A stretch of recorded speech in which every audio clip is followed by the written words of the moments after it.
m'intéresse, c'est le souffle de l'aventure, de ces fameux frissons, donc de thriller, de l'intrigue, de jouer aussi avec les nerfs du lecteur et faire en sorte qu'il se pose des questions. Surtout pour ce livre-là, donc dans Le Jeu de l'ombre, j'ai essayé d'introduire beaucoup plus de personnages qui rentrent et qui sortent de l'histoire, un peu comme des pièces de puzzle, pour complexifier un petit peu la chose et d'essayer de faire aussi un livre un peu plus riche. Quand un lecteur ouvre un de mes livres, ce que j'essaye en fait de lui offrir, c'est vraiment le ticket pour le frisson, les émotions fortes, la balade sur le grand 8, hein,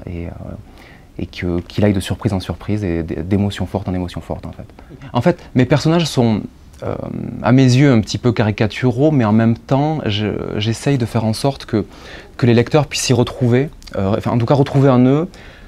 leurs propres angoisses, leurs propres travers, cette fameuse part d'ombre dont on parlait,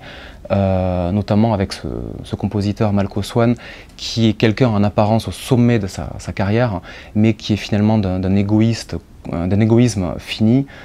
qui aligne les conquêtes féminines, mais qui est finalement très seul, et de jouer avec ces sentiments que je pense que la plupart des gens peuvent éprouver, même si c'est transcendé dans des personnages plus grands que nature. Eh bien, le fantastique, c'est le moment de glissement où on doute réellement de nos sens, de la réalité, de nos vies, de ce qu'on a vu, ce qu'on n'a pas vu. Et je joue beaucoup avec ça, avec ce qui est visible et ce qui est invisible, et quand l'un devient l'autre. Et je pense que c'est vraiment l'essence du fantastique et le changement d'angle. Le fait comme je disais, de voir la réalité de manière légèrement différente. Je travaille beaucoup le rythme de mon texte pour essayer en fait de tout faire pour que le lecteur n'ait jamais le moindre moment de répit. Alors en apparence il en a, il y a des respirations, mais ce que j'essaie de faire, c'est dès la première page d'attraper le lecteur et de ne pas le lâcher. Disons que j'essaye d'obtenir une illusion de réalité, de réalisme, et chez moi en tout cas ça passe par un travail de la langue, pour la rendre un petit peu plus rugueuse, pour qu'il y ait un grain en fait qui ressemble à nos vies quotidiennes. J'espère que mes lecteurs seront surpris, comme à chaque fois, puisque chaque nouveau livre c'est une nouvelle aventure, avec un rythme différent, avec une structure différente, avec un ton aussi différent. Et j'espère que celui-ci sera très riche en surprises